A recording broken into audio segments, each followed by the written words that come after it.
ನಮಸ್ಕಾರ ನ್ಯೂಸ್ 18 ಡಿಜಿಟಲ್ಗೆ ಸ್ವಾಗತ. ನಾನು ಪೃಥ್ವಿರಾಜ್ ಹಾನಹಳ್ಳಿ. ನನ್ನ ಜೊತೆ ಇದ್ದಾರೆ ನಮ್ಮ ಪೊಲಿಟಿಕಲ್ ಬ್ಯೂರೋ ಮುಖ್ಯಸ್ಥರಾಗಿರುವಂಥ ಚಿದಾನ್ ಪಟೇಲ್ ಅವರು. ಅಟ್ ಪ್ರೆಸೆಂಟ್ ರಾಜ್ಯ ರಾಜಕೀಯದಲ್ಲಿ ಏನಾಗ್ತಾ ಇದೆ ಅನ್ನುವಂಥದ್ರ ಬಗ್ಗೆ ಮಾತಾಡ್ಲಿಕ್ಕೆ ಬಂದಿದ್ದೀವಿ. ಸ್ಪೆಷಲಿ ವಿರೋಧ ಪಕ್ಷ ಬಿಜೆಪಿಯಲ್ಲಿ ಆಂತರಿಕ ಕಚ್ಚಾಟ ಎಷ್ಟು ಮಟ್ಟಿಗಿದೆ ಅನ್ನುವಂಥದ್ದು ಎಲ್ರಿಗೂ ಗೊತ್ತಿರುವಂಥ ವಿಚಾರ.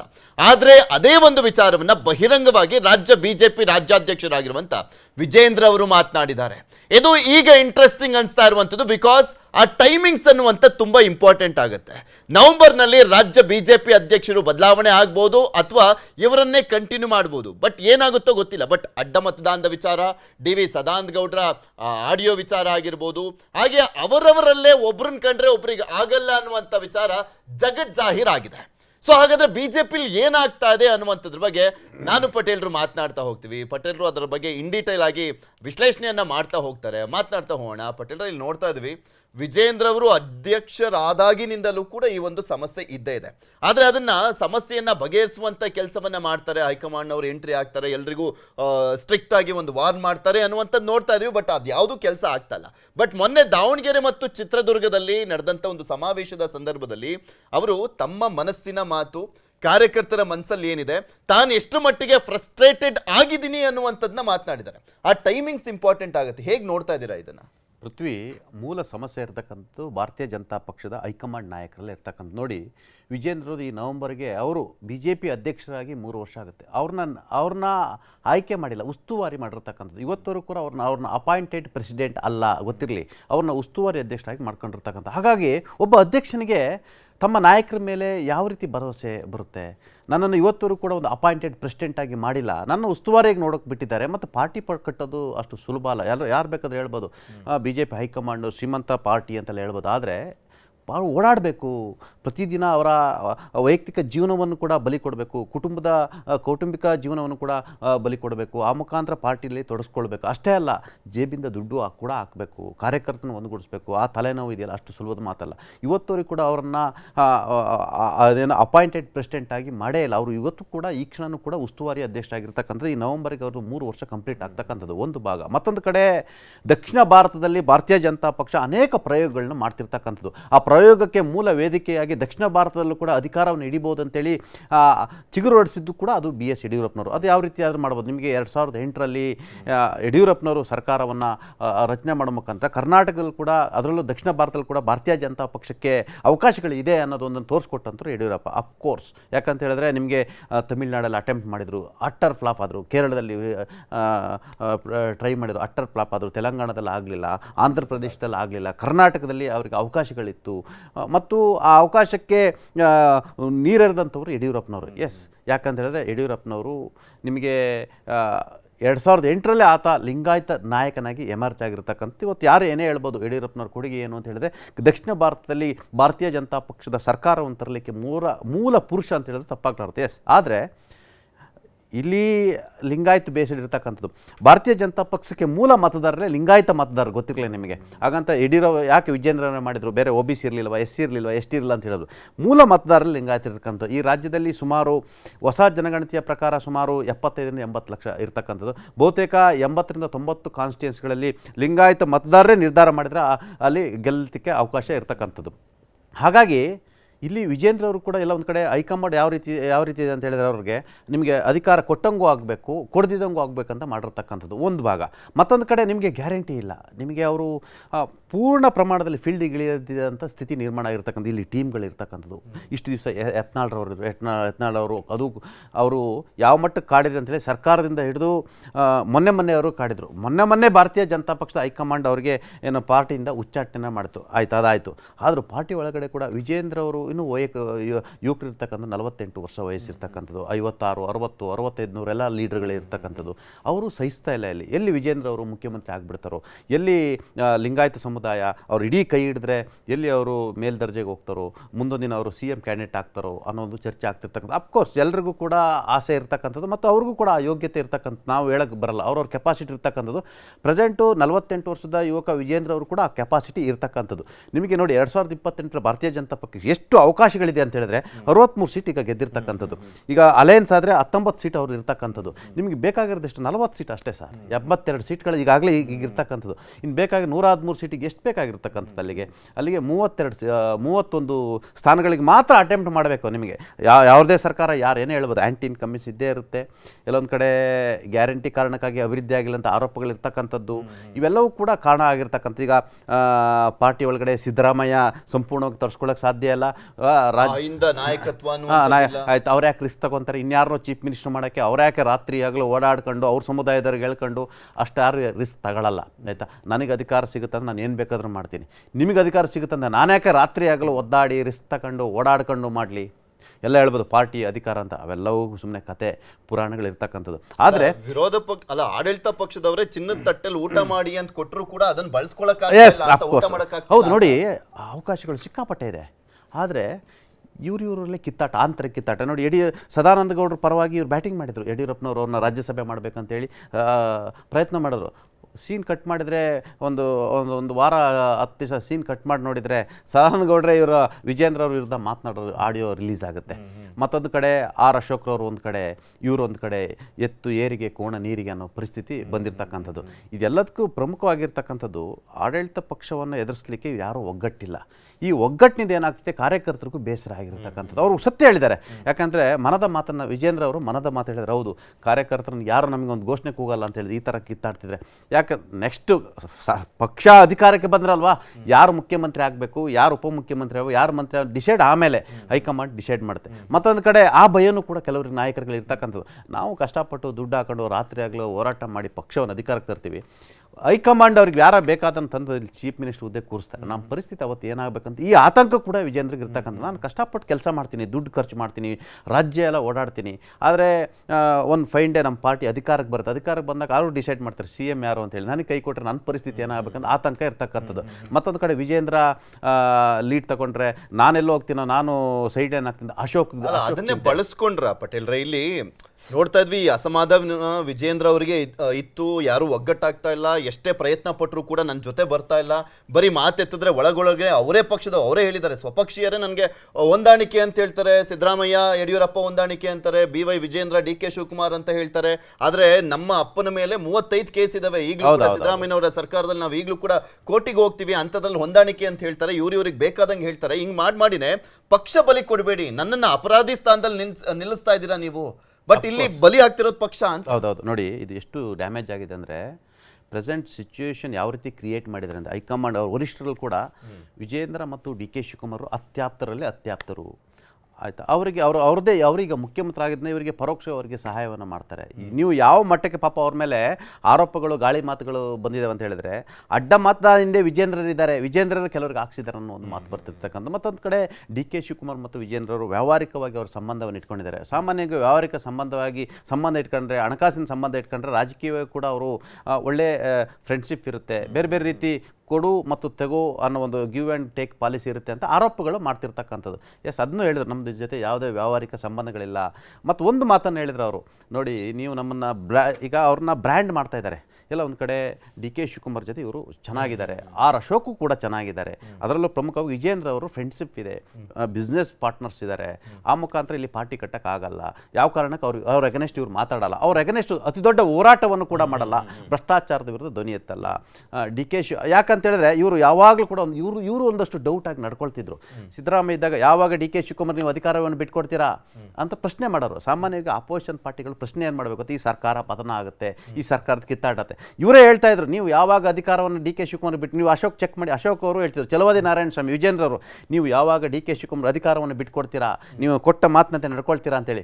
ಅದು ಕಾಂಗ್ರೆಸ್ನವ್ರು ಕೇಳಬೇಕು, DK ಶಿವಕುಮಾರ್ ಕೇಳಬೇಕು, ಅವ್ರ ಫಾಲೋವರ್ಸ್ ಕೇಳಬೇಕು. ಇವರು ಕೂಡ ಎಲ್ಲ ಒಂದು ಕಡೆ ಹಲವಾರು ಬಾರಿ ಅನುಮಾನ ರೀತಿ ನಡ್ಕೊಂಡಿರೋದು ಕೂಡ ಇರ್ತಕ್ಕಂಥದ್ದು. ಅದು ಜನಕ್ಕೂ ಕೂಡ ಎಲ್ಲ ಒಂದು ಕಡೆ ಯಾಕೆ ಇವ್ರು ಬಿಟ್ಕೊಡಿಸ್ತಿದ್ದಾರೆ, ಇವ್ರು ಕೊಟ್ಟ ಮಾತು ಅದು ಪಾರ್ಟಿ ಅವ್ರ ಹಣೆ ಬರ. ಕಾಂಗ್ರೆಸ್ ಪಾರ್ಟಿ, DK ಶಿವಕುಮಾರ್, ಸಿದ್ದರಾಮಯ್ಯ, ರಾಹುಲ್ ಗಾಂಧಿ ಹಣೆ ಬರ. ಇವ್ರು ನೀವು ಬಿಟ್ಕೊಡಿ ಅಂತಿದ್ದಾರೆ ಅನ್ನೋ ಒಂದು ಅನುಮಾನಗಳು ಇಟ್ಟಿದ್ದು. ಇವರು ಆ ರೀತಿ ನಡ್ಕೊಂಡಿರೋದು. ಆದರೆ ಬಹುಶಃ ಒಂದು ಪಾರ್ಟಿಯಾಗಿ ಇನ್ನೊಂದು ಪಾರ್ಟಿಗೆ ಇವ್ರ ಅಧಿಕಾರಿಗೆ ಇವ್ರಿಗೂ CM ಆಗಬೇಕಂತ ಆಸೆ ಇರ್ತವಲ್ಲ, ಹಂಗಂತ ನೀವು DK ಶಿವಕುಮಾರ್ ಸಪೋರ್ಟ್ ಮಾಡ್ಕೊಂಡು ಕಾಂಗ್ರೆಸ್ ಅಧಿಕಾರಕ್ಕೆ ತಂದು ಕಾಂಗ್ರೆಸ್ ಮುಖ್ಯಮಂತ್ರಿ ಮಾಡೋಕ್ಕೆ ಅವ್ರಿಗೇನು ರಾಜಕೀಯ ಸನ್ಯಾಸಿಗಳ ಅಥವಾ ಏನೇ ಬಿಸ್ನೆಸ್ ಮತ್ತೊಂದು ಪಾರ್ಟ್ನರ್ಶಿಪ್ಪು ಏನೇ ಇದ್ರೂ ಕೂಡ ಯಾರಾದರೂ ತಾನು ಮುಖ್ಯಮಂತ್ರಿ ಆಗೋದು ನೋಡ್ತಾರೆ, ಇನ್ಯಾವುದೋ ಪಾರ್ಟಿಯವರು ಮುಖ್ಯಮಂತ್ರಿ ಆಗಲಿಕ್ಕೆ ಸಹಾಯ ಮಾಡ್ತಾರಾ? ಇಲ್ಲ, ಅಫ್ಕೋರ್ಸ್ ಇಲ್ಲ. ಆದರೆ ಪಾರ್ಟಿ ಒಳಗಡೆ ಎಲ್ಲ ಅದು ಸದಾನಂದ ಗೌಡ ಇರ್ಬೋದು, ಬೊಮ್ಮಾಯಿಯವರು ಇರುವಂಥದ್ದು, ಕೋರೆಯವರು ಇರುವಂಥದ್ದು ಮತ್ತು ಸೋಮಣ್ಣ ಇರ್ತಕ್ಕಂಥ ಎಲ್ಲರೂ ಕೂಡ ಒಟ್ಟಾಗಿ ಹೋಗಿ ವಿಜೇಂದ್ರರಿಗೆ ಪಾರ್ಟಿ ಪ್ರೆಸಿಡೆಂಟ್ ಲೀಡ್ ಮಾಡಕ್ ಬಿಟ್ಟು ಪಾರ್ಟಿ ಕಟ್ಟಬೇಕು. ಈ ಹಿರಿಯ ನಾಯಕರಿಗೆ ಎಲ್ರಿಗೂ ಈ ಮುಂಚೆ ನಾವು ಯಡಿಯೂರಪ್ಪನವ್ರು ಕಾಲಿಡಿತಾ ಇದ್ವಿ, ಈಗ ವಿಜೇಂದ್ರ ನೆಕ್ಸ್ಟ್ ಅಕಸ್ಮಾತ್ ಏನಾದ್ರು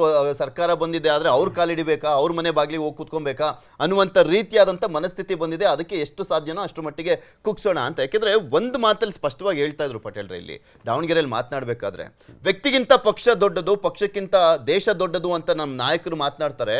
ಆ ಮಾತು ಬರೀ ಕಾರ್ಯಕರ್ತರಿಗೆ ಸೀಮಿತ ಆಗಿದೆ. ನಮ್ಮ ನಾಯಕರುಗಳೆಲ್ಲ ನಾನು ನಾನು ನಾನು ಅಂತ ಕುಣಿತಾ ಇದ್ದಾರೆ ಅಂತ. ಅಫ್ಕೋರ್ಸ್ ಅವ್ರು ಹೇಳಿದ್ದು ಅದೇ ಸತ್ಯ. ಯಾಕಂತ ಹೇಳಿದ್ರೆ ವಿಜೇಂದ್ರನ ನಾವು ಹೆಂಗೆ ತುಳಿಬೇಕು, ಆಯಿತಾ, ವಿಜೇಂದ್ರ ತುಳಿದ್ರೆ ನಾವು ಹೆಂಗೆ ಬೆಳಿಬೇಕು, ಮತ್ತು ವಿಜೇಂದ್ರ ಬೆಳೆದ್ರೆ ನಮ್ಮ ಕತೆ ಏನು ಅಂತೇಳಿ ಆತಂಕ ಇರ್ತಕ್ಕಂಥದ್ದು. ನಿಮಗೆ ಪಾರ್ಟಿ ಬೆಳಿಲಿಲ್ಲ ಅಂದರೆ ಇವ್ರು ಲೀಡರ್ ಆಗಕ್ಕೆ ಸಾಧ್ಯ ಇಲ್ಲಲ್ಲ. ಇನ್ನೊಬ್ರಿಗೆ ಯಾರಿಗೂ ಅವಕಾಶ ಮಾಡ್ಕೊಟ್ಟಂಗೆ ಆಯ್ತು, ಇಬ್ಬರ ಜಗಳದಲ್ಲಿ ಮೂರನೇರ ಲಾಭ ಆಗುತ್ತಲ್ಲ, ಇದು ಸಮಸ್ಯೆ ಆಗ್ತಿರ್ತಕ್ಕಂಥ. ಪಾಪ ವಿಜೇಂದ್ರ ಅವ್ರಿಗೆ ಬ್ರ್ಯಾಂಡ್ ಮಾಡಿಬಿಟ್ಟಿದ್ದಾರೆ ಈಗ. Is very close to present chief minister D K Shivakumar ಅನ್ನು ಬ್ರ್ಯಾಂಡ್ ಮಾಡಿದ. ಅದು ಯಾವ ಮಟ್ಟಕ್ಕೆ ಹೊಡ್ತಾ ಕೊಡ್ತಂದರೆ ಕಾರ್ಯಕರ್ತರಲ್ಲಿ ಏನಾಗಬೇಕು, ಎರಡನೇ ಅಂತ ನಾಯಕರಲ್ಲಿ ಏನಾಗಬೇಕು. ನಾವೇನು ಹೋರಾಟ ಮಾಡ್ತೀವಿ, ಏನು ಮಾಡಿದ್ರು ಚೀಫ್ ಮಿನಿಸ್ಟರ್ ವಿರುದ್ಧ ಸರ್ಕಾರದ ಮಾಡಿದ್ರು, ಇವ್ರು ಒಳಗೊಳಗೆಲ್ಲ ಚೆನ್ನಾಗಿದ್ದಾರೆ, ಇವ್ರದ್ದೇನು ಬೇಕು ಮಾಡ್ಕೊತಾರೆ ಅನ್ನೋದು ಇದೆಯಲ್ಲ, ಅದು ಹರ್ಟ್ ಆಗುತ್ತೆ. ಆ ಹರ್ಟ್ ಆಗೋ ಕಾರಣಕ್ಕೆ ನಾನು ಇಷ್ಟೆಲ್ಲ ಓಡಾಡ್ತೀನಿ, ಪಾರ್ಟಿ ಕಟ್ಟಕ್ಕೆ ಇದು ಮಾಡ್ತೀನಿ. ಒಂದು ಮಾತನ್ನ ಹೇಳಿದ್ರೆ ಗೊತ್ತಾ ನಿಮಗೆ, ಇವತ್ತೇನಾದರೂ ಡಾಕ್ಟರ್ ಮಂಜುನಾಥ್ ಗೆದ್ದಿದ್ದಾರೆ, ಡಿ ಕೆ ಸುರೇಶ್ ಸೋತಿದ್ದಾರೆ ಅಂತ ಹೇಳಿದ್ರೆ ನಾನು ಕಾರಣ, ಆ ಐಡಿಯಾ ನಂದು ಅಂತ ಹೇಳ್ತಾರೆ. ಅದು ಸುಲಭ ಅಲ್ಲ. ಆಮೇಲೆ ನೋಡಿ, ಐಡಿಯಾ ಮುಖ್ಯ. ಐಡಿಯಾ ಇದ್ರೆ ತಾನೇ ನೀವು ಮಂಜುನಾಥ್ ಅವರು ಬೆಂಗಳೂರು ಉತ್ತರ ಕೇಳ್ತಾ ಇದ್ರು, ದಕ್ಷಿಣ ಕೇಳ್ತಾ ಇದ್ರು, ಇನ್ನೊಂದು ಕೇಂದ್ರ ಕೇಳಿದ್ರು. ಆದ್ರೆ ಬನ್ನಿ ಇಲ್ಲಿ ಬೆಂಗಳೂರು ಗ್ರಾಮಾಂತರ ಅಂತ ಐಡಿಯಾ ಕೊಟ್ಟು ನಾನು ಇಂಪ್ಲಿಮೆಂಟ್ ಮಾಡಿ ನನ್ನ ಸ್ಟ್ರಾಟಜಿನೇ ನಂದು. ಆ ಸ್ಟ್ರಾಟಜಿ ಸಕ್ಸಸ್ ಆಗಿದೆ. ಹಂಗೆ ಯಾರು ಇದ್ದಿದ್ರೆ, ನಾನು ಡಿ ಕೆ ಶಿವಕುಮಾರ್ ಫ್ರೆಂಡ್ಸ್ ಆಗಿದ್ರೆ, ನಾನು ಡಿ ಕೆ ಶಿವಕುಮಾರ್ ಜೊತೆ ನಾವು ವ್ಯಾವಹಾರಿಕ ಸಂಬಂಧಗಳಿದ್ರೆ, ನನಗೂ ಡಿ ಕೆ ಶಿವಕುಮಾರ್ಗೆ ಏನಾದರೂ ಇಂಟರ್ನಲ್ಲು ಆಪ್ತ ಸ್ನೇಹತ್ವ ಇದ್ದರೆ, ರಾಜಕೀಯ ಸ್ನೇಹತ್ವ ಇದ್ದರೆ, ನಾನ್ಯಾಕೆ ಅವರ ಸಹೋದರ ಡಿ ಕೆ ಸುರೇಶ್ ವಿರುದ್ಧ ಡಾಕ್ಟರ್ ಮಂಜುನಾಥ್ ನಿಲ್ಲಿಸಿ ಹೋರಾಟ ಮಾಡಿ ಗೆಲ್ಲಿಸ್ತಿದ್ದೆ ಅಂತ ಒಂದು ಮಾತನ್ನು ಹೇಳಿದ್ರೆ ಅಷ್ಟು. ಅಫ್ಕೋರ್ಸ್ ಯಾರು ಅಂಥ ಸ್ನೇಹ ಇದ್ದರೆ ಯಾರು ಆ ಕೆಲಸ ಮಾಡೋಕ್ಕೋಗಲ್ಲ. ಸ್ವಂತ ಸಹೋದರನ ಸೋಲಕ್ಕೆ ಇವರು ಸಾಥ್ ಕೊಡ್ತಾರಾ? ಇಲ್ಲ. ಹಾಗಾಗಿ ಇಲ್ಲಿ ಹೈಕಮಾಂಡ್ದು ತಪ್ಪಿರ್ತಕ್ಕಂಥ. ಹೈಕಮಾಂಡ್ ಏನು ಮಾಡಬೇಕು, ಸ್ಟ್ರಿಕ್ಟಾಗಿ ಎಲ್ಲರೂ ಕರೆದು ಒಂದು ದಿವಸನೂ ಹೈಕಮಾಂಡ್ ಎಲ್ಲ ನಾಯಕನ ಕರೆದು ಒಂದು ವೇದಿಕೆಯಲ್ಲಿ ಕೂರಿಸಿ, ನೀವು ನೋಡಪ್ಪ, ಇವ್ರು ನಮ್ಮ ಪಾರ್ಟಿ ಪ್ರೆಸಿಡೆಂಟ್, ನೀವೆಲ್ಲ ಸಪೋರ್ಟ್ ಮಾಡಬೇಕು, ನೀವೆಲ್ಲ ಒಟ್ಟಾಗಿ ಇರಬೇಕು, ಒಟ್ಟಾಗಿ ಹೋದ್ರೆ ಮಾತ್ರ ಪಾರ್ಟಿ ಬರೋದು. ಮುಖ್ಯಮಂತ್ರಿ ನೆಕ್ಸ್ಟ್ ನಾವು ಯಾರು ಅಂತ ನಾವು ಡಿಸೈಡ್ ಮಾಡ್ತೀವಿ. ಆದರೆ ನೀವು ಯಾರು ಸರಿಯಾಗಿ ಕೆಲಸ ಮಾಡಲ್ಲ, ನಿಮ್ಗೆ ಯಾರಿಗೂ ಅವಕಾಶ ಇಲ್ಲ, ಅಧಿಕಾರ ಇಲ್ಲ, ನಾಯಕತ್ವ ಇಲ್ಲ ಅಂತ ಒಂದು ಎಚ್ಚರಿಕೆ ಕೊಟ್ಟಿದ್ರೆ ಈ ಪರಿಸ್ಥಿತಿ ಬರ್ತಿರಲಿಲ್ಲ. ಇದಕ್ಕೆಲ್ಲ ಮೂಲ ಕಾರಣ ಹೈಕಮಾಂಡ್. ಹೈಕಮಾಂಡ್ ಏನಾದರೂ ಈ ದಕ್ಷಿಣ ಭಾರತದಲ್ಲಿ ನೋಡಿ ಅವ್ರು ಪ್ರಯೋಗ ಮಾಡಿದ್ರು. ಈಗ ದೀದಿನ ಬೀದಿಲಿ ನಿಲ್ಲಿಸಿದ್ರು. ದೀದಿನ ಬೀದಿಲಿ ನಿಲ್ಲಿಸಿದ್ರೆ ಕರ್ನಾಟಕದಲ್ಲಿ ಕಾಂಗ್ರೆಸ್ ಸರ್ಕಾರದ ವಿರುದ್ಧ ಫೈಟ್ ಮಾಡೋಕ್ಕೆ ಅವ್ರಿಗೆ ಕಷ್ಟ. ನಾನು ನಿಮಗೆ ಹೇಳಿದೆ, ಮತ್ತು ಅವಕಾಶಗಳಿದೆ. ಜೆ ಡಿ ಎಸ್ ಮತ್ತು ಬಿ ಜೆ ಪಿ ಅಲಯನ್ಸ್ ಆದರೆ ಭಾಳಷ್ಟು ಅವಕಾಶಗಳಿರ್ತದೆ. ಆ ಅವಕಾಶಗಳು ನಮಗೆ ಯಾವ ರೀತಿ ಕಾಣ್ತದೆ ಅಂದರೆ ಲೋಕಸಭೆ ಚುನಾವಣೆಯಲ್ಲೇ ನಮಗೆ ಕಂಡಿರ್ತಕ್ಕಂಥದ್ದು. ಆದರೆ ಹಾಗಾಗಿ ನಿಮಗೆ ಸಂಪೂರ್ಣ ಹಳೆ ಮೈಸೂರು ಭಾಗ, ನಿಮಗೆ ಉತ್ತರ ಕರ್ನಾಟಕ ಭಾಗದ ಹಲವು ಕಡೆ ಇದೆ. ಸಿಂಧಿಗಿಲೆಲ್ಲ ಜೆ ಡಿ ಎಸ್ ಎಲ್ಲ ಇರ್ತಕ್ಕಂಥ, ರಾಯಚೂರಲ್ಲಿ ಜೆ ಡಿ ಎಸ್ ಇದೆ, ಮತ್ತು ಕಲಬುರಗಿಲಿದೆ ಜೆ ಡಿ ಎಸ್. ಅಲ್ಲಲ್ಲಿ ಜೆ ಡಿ ಎಸ್ನ ಕಾರ್ಯಕರ್ತರು ಒಂಥರ ವಾರಿಯರ್ಸ್ ಇದ್ದಂಗೆ. ನಿಮ್ಗೆ ಗೊತ್ತಿರಲಿಲ್ಲ, ನಿಮಗೆ ಬೇರೆ ನೀವು ಬಿ ಜೆ ಪಿ ಇರ್ಬೋದು, ಕಾಂಗ್ರೆಸ್ ಕಾರ್ಯಕರ್ತರು ಬದಲಾಗ್ತಾರೆ, ವಾದ ಇದು ಮಾಡ್ತಾರೆ. ನಿಮಗೆ ಅವ್ರಿಗೆ ಹೆಂಗೆ ಯಾವ ಥರ ಅಂತ ಹೇಳಿದ್ರೆ, ಅದು ದೇವೇಗೌಡರ ಕುಟುಂಬ ಅಂತ ಹೇಳಿದ್ರೆ ಜೆ ಡಿ ಎಸ್ ಕಾರ್ಯಕರ್ತರಿಗೆ ಅದು ಚಿನ್ನದ ಸೂಜಿ. ಅದು ತಪ್ಪಂತಲ್ಲ. ಅವ್ರು ಯಾವ ಮಟ್ಟದ ಕಾರ್ಯಕರ್ತರು ಅಂತ ಹೇಳಿದರೆ ಅವರು ಜೆ ಡಿ ಎಸ್ನ ಬಿಟ್ಕೊಡಲ್ಲ, ಹಾರ್ಡ್ ಕೋರ್ ಅವರು ವಾಲಂಟಿಯರ್ಸು. ಹಾಗಾಗಿ ಇಂಥ ಸಂದರ್ಭದಲ್ಲಿ ಜೆ ಡಿ ಎಸ್ ಮತ್ತು ಬಿ ಜೆ ಪಿಗೆ ಒಳ್ಳೆಯ ಅವಕಾಶಗಳು ಸಿಕ್ಕಿರ್ತಕ್ಕಂಥದ್ದು. ಇಂಥ ಅವಕಾಶವನ್ನು 2020 ಒಟ್ಟಾಗಿ ಬಳಸ್ಕೊಂಡು ಬಿಟ್ರೆ ಬಿ ಜೆ ಪಿಗೆ ಅಧಿಕಾರಕ್ಕೆ ಬರೋದೇನು ಕಷ್ಟ ಅಲ್ಲ. ನಾನು ಹೇಳಿದೆ ನಿಮಗೆ, ಅವ್ರಿಗೆ ಬೇಕಾಗಿರೋ 32 ಸೀಟಿಗೆ ಮಾತ್ರ ಫೈಟ್ ಮಾಡಬೇಕು. ಆಲಿ ಇರ್ತಕ್ಕಂಥ ಸ್ಥಾನಗಳನ್ನ ಉಳಿಸ್ಕೊಂಡು ಉಳಿದಿರ್ತಕ್ಕಂಥ 32 ಸೀಟಿಗೆ ಫೈಟ್ ಮಾಡಬೇಕು. 32 ಸೀಟಿಗೆ ಫೈಟ್ ಮಾಡೋದೇನು ಕಷ್ಟ ಅಲ್ಲ ಒಟ್ಟಾಗಿ ಹೋದ್ರೆ. ಒಗ್ಗಟ್ಟು ತುಂಬಾ ಇಂಪಾರ್ಟೆಂಟ್ ಅನ್ನುವಂಥದ್ದನ್ನ ಪರೋಕ್ಷವಾಗಿ ಹೇಳ್ತಾನೆ ಇದ್ದಾರೆ. ಬಟ್ಟೆ ಸುತ್ತು ಹೊಡೆದಂಗಿದೆ. ಆದ್ಮೇಲೆ ಈ ಟೈಮಿಂಗ್ಸ್ ಬಗ್ಗೆ ನಾನು ಆರಂಭದಲ್ಲಿ ಹೇಳಿದೆ ಪಟೇಲ್ರೆ, ಇನ್ನು ಉಳಿದಿರುವಂಥದ್ದು ಒಂದು 3 ತಿಂಗಳು. ಈ ಸಂದರ್ಭದಲ್ಲಿ ತನ್ನ ವಿರುದ್ಧ ಯಾರೆಲ್ಲ ಕತ್ತಿ ಮಸೀತಾ ಇದ್ದಾರೆ ಅವ್ರಿಗೊಂದು ಮೆಸೇಜು, ಹೈಕಮಾಂಡ್ಗೂ ಒಂದು ಮೆಸೇಜ್ ಕೊಟ್ಟಿದ್ದಾರೆ. ನನಗೆ ಫ್ರೀ ಹ್ಯಾಂಡ್ಸ್ ಕೊಡಿ ಮತ್ತು ಒಂದು ಕಡೆ ಫ್ರೀಡಮ್ ಕೊಡಿ, ಪಕ್ಷ ಸಂಘಟನೆ ಮಾಡ್ಲಿಕ್ಕೂ ಬಿಡಲ್ಲ, ಅತ್ಲಾಗೆ ನಾಯಕರನ್ನು ಕೂಡ ಒಗ್ಗಟ್ಟು ಮಾಡಿಬಿಟ್ಟು ನನ್ನ ಜೊತೆ ಕಳಿಸ್ತಾ ಇಲ್ಲ. ಇದೊಂದು ರೀತಿಯಾಗಿ ಅವ್ರಿಗೂ ಮೆಸೇಜ್ ಕೊಟ್ಟಂತಾಗಿದೆಯಾ ಅಂತ. ಅಫ್ಕೋರ್ಸ್, ಯಾಕಂತ ನೀವು ಹಿಂಗೆ ಮಾಡಿದರೆ ನನಗೆ ಲಾಸ್ ಅಲ್ಲ, ಪಾರ್ಟಿಗೆ ಲಾಸು, ಕಾರ್ಯಕರ್ತರಿಗೆ ಲಾಸ್ ಅಂದ್ರೆ. ಮತ್ತು ಅನ್ಯಾಯ ಆಗೋದು ಯಾರು ಗೊತ್ತಾ, ಒಂದು ಅಂತಿಮವಾಗಿ ಕಾರ್ಯಕರ್ತರಿಗೆ ಅವ್ರು ಬೀದಿಲಿ ಹೊಡೆದಾಡ್ತಾರೆ ರೀ. ಕಾಂಗ್ರೆಸ್ನ ಜೊತೆ ಇನ್ಯಾರ ಜೊತೆ ಬೀದಿಲಿ ಹೊಡೆದಾಡ್ತಾರೆ, ಕೇಸ್ ಹಾಕ್ಸ್ಕೊತಾರೆ, ಜೈಲಿಗೆ ಹೋಗ್ತಾರೆ, ಕೋರ್ಟಿಗೆ ಹೋಗ್ತಾರೆ, ದುಡ್ಡು ಕಳ್ಕೊತಾರೆ, ಆಯಿತಾ, ಫ್ಯಾಮಿಲಿ ಲೈಫ್ ಕಳ್ಕೊತಾರೆ. ಕಾರ್ಯಕರ್ತರು, ಎರಡನೇ ಹಂತ ನಾಯಕರುಗಳು, ಇವ್ರು ಕಿತ್ತಾಡ್ತಿದ್ದು ಏನಾಗುತ್ತೆ ಗೊತ್ತಾ, ಅವ್ರು ಬೀದಿಗೆ ಬರ್ತಾರಲ್ಲ ಸ್ವಾಮಿ. ಅವ್ರನ್ನ ಬಿಡ್ತಾರಾ? ಬೇರೆ ಈಗ ಕಾಂಗ್ರೆಸ್ ಕಾರ್ಯಕರ್ತರಿಂದ ಹೊಡೆದಾಟ ಮಾಡಿದ್ರು ಅವ್ರು ಬಿಡ್ತಾರೆ, ಇವ್ರ ಮೇಲೆ ಕೇಸ್ ಹಾಕ್ಸ್ತಾರೆ, ಹತ್ತತ್ತು ಕೇಸ್ ಹಾಕ್ಸ್ತಾರೆ, ರಾಜಕೀಯವಾಗಿ ಕೊಲ್ಯಾಪ್ಸ್ ಮಾಡ್ತಾರೆ. ಹಾಗಾಗಿ ವಿಜೇಂದ್ರ ಅವರು ಹೇಳಿದ್ರಲ್ಲಿ ಸತ್ಯ ಇದೆ, ಮತ್ತು ಅದು ಒಳಗಿನ ನೋವು ಕೂಡ ಇರ್ತಕ್ಕಂಥದ್ದು. ಅದು ಒಡಲಾಳದ ನೋವು ಅಂತ ಹೇಳಿ ತಪ್ಪಾಗಲಾರ್ದು. ಆ ನೋವಿನ ಹಿಂದೆ ನೋವಿಗೆ ಕಾರಣಕರ್ತ ಆಗಿರ್ತಕ್ಕಂಥ ರಾಜ್ಯದ BJP ನಾಯಕರುಗಳಿದ್ದಾರೆ, ಹಿರಿಯ ನಾಯಕರುಗಳಿದ್ದಾರೆ, ಮತ್ತು ಹೈಕಮಾಂಡ್ ಕೂಡ ಅದಕ್ಕೆ ಪಾಲುದಾರೆ. ಯಾಕಂತ ಹೇಳಿದ್ರೆ ಹೈಕಮಾಂಡು ಕರೆದು ಸ್ಟ್ರಿಕ್ಟಾಗಿ ಎಲ್ಲರೂ ಕರೆಸಿ ಮಾತುಕತೆ ನಡೆಸಿ ಇವರು ಲೀಡ್ ಮಾಡ್ತಾರೆ, ಎಲ್ಲ ಸಾಥ್ ಕೊಡ್ಬೇಕಂತೇಳಿ ಕರೆಸಿ ಕೂರಿಸಿ ಮಾತುಕತೆ ಮಾಡಿ ಹಿಂಗೆ ಬೆರಳು ತೋರಿಸಿದ್ರು ಯಾರು ಕೂಡ ಅವ್ರ ವಿರುದ್ಧ ಮಾಡ್ತಿರಲಿಲ್ಲ. ಇವತ್ತು ಕಾಲೆಳೆಯ ಪರಿಸ್ಥಿತಿ ಬಂದಿರತಕ್ಕಂಥ ಒಂದು ಕಡೆ ಅಶೋಕ್, ಒಂದು ಕಡೆ ಆ ಕಡೆ ವಿಜೇಂದ್ರ, ಈ ಕಡೆ ಇನ್ನೊಬ್ಬರು ಇನ್ಯಾವುದೋ ಕಡೆ. ನಿಮಗೆ ಒಂದು ಎಕ್ಸಾಂಪಲ್ ಸೆಟ್ ಮಾಡಿಕೊಟ್ಟಿದ್ರು. ಇದೇ ಸಿದ್ದರಾಮಯ್ಯನವರು, ಇದೇ DK ಶಿವಕುಮಾರ್ ಅವರು ವಿರೋಧ ಪಕ್ಷದಲ್ಲಿ ಇದ್ದಂಥ ಸಂದರ್ಭದಲ್ಲಿ ಆಡಳಿತ ಪಕ್ಷವನ್ನ ಯಾವ ರೀತಿಯಾಗಿ ಕಟ್ಟಿ ಹಾಕ್ಬೇಕು, ನಮ್ಮ ನಡುವೆ 100 ವಿರೋಧಗಳಿರಲಿ, ಆದರೆ ಒಗ್ಗಟ್ಟಾಗಿ ಪಕ್ಷ ಅಧಿಕಾರಕ್ಕೆ ತರೋದು ಇಂಪಾರ್ಟೆಂಟು, ಆಮೇಲೆ ನೋಡೋಣ ಯಾರು CM ಏನು ಎತ್ತ ಹೈಕಮಾಂಡ್ ಡಿಸೈಡ್ ಮಾಡುತ್ತೆ ಅಂತ. ಅದನ್ನೇ ಫಾಲೋ ಮಾಡ್ತಾ ಇಲ್ಲ ನೋಡಿ. ಅವರು ನಿಮಗೆ ಒಂದು ನರೇಷನ್ ಅವರು ಸೆಟ್ ಮಾಡಿದ್ರು, 40% ಎಷ್ಟು ಅದ್ಭುತವಾಗಿ ಮಾಡಿದ್ರು. ಪೇ ಸಿ ಎಮ್ ಅಂತೇಳಿ 40% ಪೇ CM ಜನಕ್ಕೆ ತಲೆಗೆ ಹೋಗಿತ್ತು. ಲಾಸ್ಟಿಗೆ ಇದೇ ಸರ್ಕಾರ, ಇವ್ರದೇ ಸರ್ಕಾರ ಬಂತು, ಕಾಂಗ್ರೆಸ್ ಸರ್ಕಾರ ಅದನ್ನು ಪ್ರೂವ್ ಮಾಡೋಕ್ಕಾಗಲಿಲ್ಲ. 40% ನೀವು ಭ್ರಷ್ಟಾಚಾರ ಮಾಡಿದ್ದೀರಾ, 40% ತಗೊಳ್ಳೋದು ಪ್ರೂವ್ ಮಾಡೋಕ್ಕಾಗಲೇ ಇಲ್ಲ. ಡಾಕ್ಟರ್ ಇದು ರಿಟೈರ್ಡ್ ಜಸ್ಟಿಸ್ ನಾಗಮೋಹನ್ ದಾಸ್ ಒಂದು ರಿಪೋರ್ಟನ್ನೇ ತೆಗೆದುಕೊಂಡ್ರು, ಅದಕ್ಕೊಂದು ಕಮಿಟಿ ಮಾಡಿದ್ರು. ಆ ರಿಪೋರ್ಟಲ್ಲಿ ಹೇಳ್ತಿದ್ದಕ್ಕೆ ನಾವು ಪ್ರೂವ್ ಮಾಡೋಕ್ಕಾಗಲ್ಲ ಅಂತ ಹೇಳಿದ್ರು. ಆ ನರೇಷನ್ ಯಾವ ಮಟ್ಟಕ್ಕೆ ಸೆಟ್ ಮಾಡಿದ್ರು ಅಂತ ಹೇಳಿದ್ರೆ ಕಾಂಗ್ರೆಸ್ 130 ಸೀಟ್ ಬರೋಕ್ಕೂ ಇದಾಯಿತು. ಮತ್ತು ಆ ಗ್ಯಾರಂಟಿ ಮತ್ತು ಒಗ್ಗಟ್ಟು ನಿಮಗೆ ಹಲವಾರು ಸಿದ್ದರಾಮಯ್ಯ ಮತ್ತು DK ಶಿವಕುಮಾರ್ ನಡುವೆ ಭಾಳಷ್ಟು ರಿಫ್ಟ್ಗಳಿದ್ವು. ಆ ರಿಫ್ಟ್ಗಳ ನಡುವೆ ಕೂಡ ಅವರು ಆ ಒಗ್ಗಟ್ಟಿನಿಂದ ಪಾರ್ಟಿನ ತೆಗೆದುಕೊಂಡು ಹೋಗಿದ್ದು, ಚುನಾವಣೆ ತೆಗೆದುಕೊಂಡು ಹೋಗಿದ್ದು, ಮತ್ತು ಕಾರ್ಯಕರ್ತರನ್ನು ಒಗ್ಗೂಡಿಸಿದೆಯಲ್ಲ, ಆ ಒಂದು ಸಿದ್ದರಾಮೋತ್ಸವ ಅನ್ನೋದಿದೆಯಲ್ಲ, ಆ ಸಿದ್ದರಾಮೋತ್ಸವ ಅನ್ನೋದಿದೆಯಲ್ಲ ಕಾಂಗ್ರೆಸ್ ಪಾರ್ಟಿ ಅಧಿಕಾರಕ್ಕೆ ಬರೋಕ್ಕೆ ಪ್ರಮುಖ ಕಾರಣ ಆಯಿತು. ಒಂದು ವೇವ್ ಕ್ರಿಯೇಟ್ ಮಾಡಿಬಿಡ್ತು. ಇಲ್ಲ ರಾಜ್ಯದಲ್ಲಿ ಏನೋ ನಡೀತಾ ಇದೆ, ಏನು 10 ಲಕ್ಷ ಜನ 12 ಲಕ್ಷ ಜನ ಸೇರ್ತಿದ್ದಾರೆ ಅಂತ ಹೇಳಿದ್ರೆ ಫುಲ್ ಎಲ್ಲ ಕಾಂಗ್ರೆಸ್ ಅಂತ ಹೇಳಿದ್ರು. ಆದರೆ ಇವ್ರ ಮೇಲೆ ಆರೋಪನ ಅದು ಆರೋಪ ಸುಳ್ಳು ಅನ್ನೋದು ಪ್ರೂವ್ ಮಾಡೋಕ್ಕೆ ಇವ್ರಿಗೆ ಆಗಲಿ ಸರ್ಕಾರ ಇತ್ತು, ಅವಕಾಶಗಳಿತ್ತು, ಆಡಳಿತ ವ್ಯವಸ್ಥೆ ಇವ್ರ ಹತ್ರ ಇತ್ತು. ಹಾಗಾಗಿ ಅವರ ಪಾಠ ಹೇಳ್ಕೊಟ್ಟಿದ್ದಾರೆ. ನೋಡಪ್ಪ, ನಾವೊಂದು ಸರ್ಕಾರವನ್ನು ಹೆಂಗೆ ನಾವು ಬೀಳಿಸ್ಬೋದು, ನಾವು ಹೆಂಗೆ ಬರ್ಬೋದು ಅನ್ನೋದನ್ನು ಒಂದು ಪಾಠ ಆಗಿದೆ. ಎಸ್, ನೀವು ಹೇಳಿ ಲೆಸನ್, ಆ ಲೆಸನ್ನಾರೇ ಇಟ್ಕೊಂಡು ಇವರು ಹೋರಾಟ ಮಾಡಿದರೆ ಬಹುಶಃ 2028ಕ್ಕೆ JDS BJP ಅಲಯನ್ಸ್ ಹೋದರೆ 100% ಸರಿಯಾಗಿ ಹೋದರೆ, ಸರಿಯಾದ ನಿಟ್ಟಿನಲ್ಲಿ ಹೋದರೆ, ಸ್ಟ್ರಾಟಜಿ ಮಾಡಿದರೆ, ಹೋರಾಟವನ್ನು ಮಾಡಿದರೆ, ಹೈಕಮಾಂಡ್ ಸಾಥ್ ಕೊಟ್ಟರೆ 100% ಇವರಿಗೆ ಅಧಿಕಾರಕ್ಕೆ ಬರಲಿಕ್ಕೆ ಅವಕಾಶ ಇದೆ. ಬಟ್ ಆ ಅವಕಾಶವನ್ನು ಇವರು ಏನು ಹೇಳ್ತಾರಲ್ಲ ಕಳ್ಕೊಳ್ತಿದ್ದಾರೆ ಅನ್ನೋ ಒಂದು ಭಾವನೆ ಈಗ ಬರ್ತಿರ್ತಕ್ಕಂಥದ್ದು. ಇವತ್ತು ಇವರು ಕೂಡಲೇ ಇನ್ನೊಂದು ಈಗ ನೋಡಿ, GBA ಚುನಾವಣೆಗಳು ಬರುತ್ತೆ, ZPTP ಚುನಾವಣೆ ಬರುತ್ತೆ, ಗ್ರಾಮ ಪಂಚಾಯತ್ ಚುನಾವಣೆ ಬರುತ್ತೆ. ಅಷ್ಟರೊಳಗಡೆ ಇವರೇನೋ ರಿಪೇರಿ ಮಾಡಿಕೊಂಡ್ರೆ ಬಚಾವು, ಇಲ್ಲಾಂದ್ರೆ 2028ಕ್ಕೆ ಮತ್ತೆ ಕಾಂಗ್ರೆಸ್ಗೆ ಅಧಿಕಾರವನ್ನು ಬಿಟ್ಕೊಟ್ಟಂಗೆ ಆಗುತ್ತೆ. ಇವರ ರೆಡ್ ಕಾರ್ಪೆಟ್ ಹಾಕ್ಬಿಟ್ಟು ಇಲ್ಲ ಇನ್ನೊಂದ್ಸಲಿ ಓಡಾಡಿ, ಇನ್ನೊಂದು 5 ವರ್ಷ ನೀವೇ ಕಂಟಿನ್ಯೂ ಆಗಿ ಅಂತ ಅಗ್ರೆಸಿವ್ ಲೀಡರ್ ಬೇರೆ ಇರೋದು DK ಶಿವಕುಮಾರ್ ಅವರು ಕೂಡ. ತಾನು ಏನು ಮಾಡಬೇಕು DK ಶಿವಕುಮಾರ್ ವಿಚಾರದಲ್ಲಿ ಅಂಡರ್ ಎಸ್ಟಿಮೇಟ್ ಮಾಡಂಗಿಲ್ಲ. ಅವರಿಗೆ ಸ್ಟ್ರಾಟಜಿ ಮಾಡೋಕ್ಕೂ ಗೊತ್ತು, ದುಡ್ಡು ಖರ್ಚು ಮಾಡೋಕ್ಕೂ ಗೊತ್ತು, ಜನರನ್ನು ಸೇರ್ಸೋಕ್ಕೂ ಗೊತ್ತು, ಓಟ್ ಹಾಕ್ಸೋಕ್ಕೂ ಗೊತ್ತು. ಅಂಥವ್ರ ನಡುವೆ ಇರೋ ಹೋರಾಟ ಮಾಡಿ ಗೆಲ್ಲಬೇಕು. ಹಂಗಂತ ನೀವು DK ಶಿವಕುಮಾರ್ ಫೈನಲ್ ಅಂತಲ್ಲ, ಅಮಿತ್ ಶಾ ಮುಂದೆ ಯಾರೂ ಅಲ್ಲ. ಇವತ್ತು ನಮ್ಮ ಕಣ್ಣು ಮುಂದೆ ಇದೆ ವೆಸ್ಟ್ ಬೆಂಗಾಲ್ ಅಂತ, ಬಂಗಾಳದಲ್ಲಿ 15 ವರ್ಷ ಮುಖ್ಯಮಂತ್ರಿ ಆದಂಥ ಮಮತಾ ಬ್ಯಾನರ್ಜಿ, ಏನು ಅವ್ರನ್ನ ದೀದಿ ಅಂತಿದ್ರು, ಇವತ್ತು ದೀದಿ ಅನ್ನೋರು ಬೀದಿಲಿ ನಿಂತ ಪರಿಸ್ಥಿತಿ ಬಂದಿರತಕ್ಕಂಥದ್ದು. BJP ಹೈಕಮಾಂಡ್ ಮನಸ್ಸು ಮಾಡಿದರೆ, ಅಮಿತ್ ಶಾ ಮೋದಿ ಮನಸ್ಸು ಮಾಡಿದರೆ, ಅವರ ಸ್ಟ್ರಾಟಜಿ ಕರ್ನಾಟಕ ರಾಜ್ಯರು ಎಲ್ಲರೂ ಒಟ್ಟಾಗಿ ಹೋದರೆ ಬಹುಶಃ 2028ರಲ್ಲಿ ಇವ್ರಿಗೆ ಅವಕಾಶಗಳಿದೆ. ಅವಕಾಶಗಳನ್ನು ಇವರು ಬಳಸ್ಕೊತಾರ ಅಥವಾ ಹಿಂಗೆ ಕಿತ್ತಾಡ್ಕೊಂಡು ಕಾಲು ಎಳೆದುಕೊಂಡು ಹಿಂಗೆ ಅಪೋಸಿಷನ್ ಪಾರ್ಟಿಯಾಗಿ ಇರ್ತಾರ ಅನ್ನೋದು ಕಾದು ನೋಡೋಣ. ನವೆಂಬರ್ ತುಂಬಾ ಇಂಪಾರ್ಟೆಂಟ್ ಮಂತು. ಅದೇ ನಾನು ಹೇಳಿದ ಆ ಮಂತ್ ಅಲ್ಲಿ ಯಾವ ರೀತಿಯಾಗಿ ನಿರ್ಧಾರವನ್ನ ಕೈಗೊಳ್ತಾರೆ ಅನ್ನುವಂಥದ್ರ ಮೇಲೆ ರಾಜ್ಯ BJP ಕಾಂಪಿಟೇಷನ್ ಸ್ಟಾರ್ಟ್ ಆಗಿದೆ. ದಿಢೀರ್ನೆ ಸೋಮಣ್ಣಗೆ ರಾಜ್ಯದ ಮೇಲೆ ಇಂಟ್ರೆಸ್ಟ್ ಆಗಿದೆ. ನಿಮಗೆ ಅಫ್ಕೋರ್ಸ್ HD ಕುಮಾರಸ್ವಾಮಿ ಗೊತ್ತು, ವಿಜೇಂದ್ರನೇ ಮುಂದೆ ಕಾಂಪಿಟೇಟ್ ಆಗ್ಬಂತು, ಅವರು ಅಗ್ರೆಸಿವ್ ಆಗಿದ್ದಾರೆ. ತಪ್ಪು ಅಂತಲ್ಲ, ಅವರೊಂದು ಪಾರ್ಟಿ, ಅವರ ನಾಯಕ, ನಾನು CM ಆಗ್ಬೇಕಂತಿರ್ತಾರೆ. ನೋಡಿ HD ಕುಮಾರಸ್ವಾಮಿ ಅಗ್ರೆಸಿವ್. SIR ಯಾರು ಮಾಡಬೇಕು, ಆರೋಪಗಳು ಅಕ್ರಮಗಳನ್ನ ಬಯಲಿಗೆ ಯಾರು ಬೆಳೆಯಬೇಕು, BJP ಮಹತ್ತರ ಜವಾಬ್ದಾರಿ. ಇವತ್ತು HD ಕುಮಾರಸ್ವಾಮಿ ಅದನ್ನ ಬಯಲಿಗೆಳಿತಾರೆ.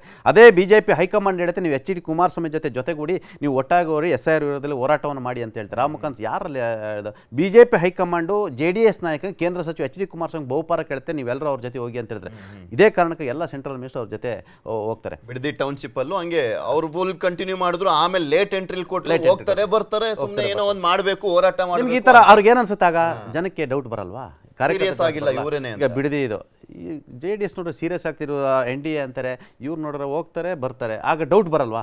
ತುಂಬ ಡೌಟ್ಗಳನ್ನ ಇವರೇ ಕ್ರಿಯೇಟ್ ಮಾಡ್ಕೊಂಡಿರೋದು, ವಿಜೇಂದ್ರರೇ ಕ್ರಿಯೇಟ್ ಮಾಡ್ಕೊಂಡಿರೋದು, ಅಶೋಕ್ ಅವರೇ ಕ್ರಿಯೇಟ್ ಮಾಡ್ಕೊಂಡು, ಚಲವಾದಿ ನಾರಾಯಣ ಸ್ವಾಮಿ ಕ್ರಿಯೇಟ್ ಮಾಡೋದು. ಒಂದು ಸರ್ಕಾರದ ವಾಗ್ದಾಳಿ ಮಾಡಿದ್ರೆ ನೀವು ಯಾವಾಗ ಅವ್ರಿಗೆ ಅಧಿಕಾರ ಬಿಟ್ಕೊಡ್ತೀರ ಅಂತ ಇವರೇ ಫೋರ್ಸ್ ಮಾಡ್ತಾ ಇದ್ರು, ನೀವು ಬಿಟ್ಕೊಡಿ ಅಂತೇಳಿ. ಆಗ ಅನುಮಾನಗಳು ಬರ್ತವೆ. ಅಫ್ಕೋರ್ಸ್ ವಿಜೇಂದ್ರ ಅವ್ರ ಮೇಲೆ ಆರೋಪ ಬಂದಿದೆ, ಅವ್ರಿಗೆ ಆ ನೋವಾಗಿದೆ, ಆರೋಪಕ್ಕೆ ದಾಖಲೆಗಳಿಲ್ಲ, ಆಯಿತಾ. ಈಗ ಸಾಮಾನ್ಯವಾಗಿ ರಾಜಕೀಯ ಅಂದ ತಕ್ಷಣ ನೀವು ದ್ವೇಷ ಮಾಡಬೇಕಂತಿರಲ್ಲ, ವ್ಯಕ್ತಿಗತ ಸ್ನೇಹ ಇರುತ್ತೆ, ಇರಬೇಕದು. DK ಶಿವಕುಮಾರ್, ವಿಜೇಂದ್ರ, ರಾಜ್ಯದಲ್ಲಿ ಆ ರೀತಿಯ ಯಡಿಯೂರಪ್ಪ ದ್ವೇಷ ಇಲ್ಲ, ರಾಜಕಾರಣ ಇಲ್ಲ. ಅದು ಇರಬೇಕು, ಒಳ್ಳೇದು. ಅವರು ಫ್ರೆಂಡ್ಸ್, ಅದರಲ್ಲಿ ತಪ್ಪಿಲ್ಲ. ಹಾಗಂತ ರಾಜಕೀಯವಾಗಿ ಡಿ ಕೆ ಶಿವಕುಮಾರ್ ಕೂಡ ಜಮೀರ್ ಅಹಮದ್ ಖಾನ್ ಅವ್ರನ್ನ ಹೋಗಿ ತಪ್ಕೊಂಡ್ರೆ ಏನ್ ತಪ್ಪಿಲ್ಲ. ಅದೇ ಸೋಮಣ್ಣ ಅವ್ರು ಮೊನ್ನೆ ಡಿ ಕೆ ಶಿವಕುಮಾರ್ನ ಹೋಗಿ ತಪ್ಕೊಂಡು ಅವ್ರಿಗೆ ಗುಟ್ಟೆಲ್ಲ ಹೇಳಿದ್ರೆ ತಪ್ಪಿಲ್ಲ. ಬಟ್ ವಿಜೇಂದ್ರ ಎಲ್ಲಾದ್ರೂ ಕಾಣಿಸ್ಕೊಂಡ್ರೆ ಅದೇ ದೊಡ್ಡ ಸಮಸ್ಯೆಗೆ ಅವರಿಗೆಲ್ಲ ಭಯ, ಆತಂಕ ಏನಾದ್ರು ವಿಜೇಂದ್ರ ಎಮರ್ಜ್ ಆಗ್ತಕ್ಕಂಥ ಅವಕಾಶಗಳಿರ್ತಕ್ಕಂಥದ್ದು, ಇನ್ನೂ ಯಂಗ್ ಫೇಸ್ ಇರ್ತಕ್ಕಂಥದ್ದು, 48 ವರ್ಷ, ಅವರಿಗೆ ಜಾತಿ ಬಲ ಇರ್ತಕ್ಕಂಥದ್ದು, ಯಡಿಯೂರಪ್ಪ ಅನ್ನೋದು ಅವ್ರ ಹಿಂದೆ ಸರ್ನೇಮ್ ಇರ್ತಕ್ಕಂಥದ್ದು, ಜೊತೆಗೆ ಚಿಕ್ಕ ಏಜಲ್ಲಿ ಅವರು ಇಡೀ ರಾಜ್ಯ ಸುತ್ತಿರ್ತಕ್ಕಂಥದ್ದು, ಮತ್ತು ಹಿಡಿತ ಸಿಕ್ಬಿಟ್ರೆ ನಾವೆಲ್ಲ ಸೈಡ್ ಲೈನ್ ಆಗ್ತದೆ. ಆತಂಕ, ಪಾರ್ಟಿ ಬರಬೇಕು, ಪಾರ್ಟಿ ಅಧಿಕಾರಕ್ಕೆ ಬರಬೇಕು ಅಂತ ಎಲ್ಲರಲ್ಲೂ ಈ ಆತಂಕನ ಬಿಟ್ಟು ಎಲ್ಲರೂ ಒಗ್ಗಟ್ಟನಾಗಿ ಮಾಡಿದರೆ ಏನೋ ಒಂದು ಆಗುತ್ತೆ.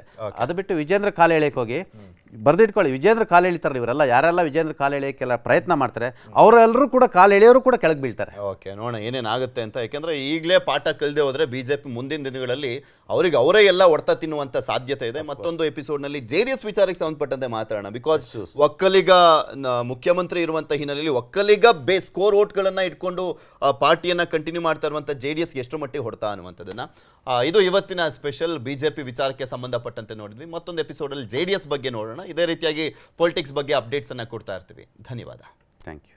ನಿರ್ಭೀತ, ನಿಷ್ಪಕ್ಷಪಾತ, ವಿಶ್ವಾಸಾರ್ಹ ಸುದ್ದಿಗಳಿಗೆ ಮತ್ತೊಂದು ಹೆಸರಾಗಿರುವಂತ News18 ಕನ್ನಡ ಈಗ ಆಪ್ನಲ್ಲೂ ಲಭ್ಯವಿದೆ.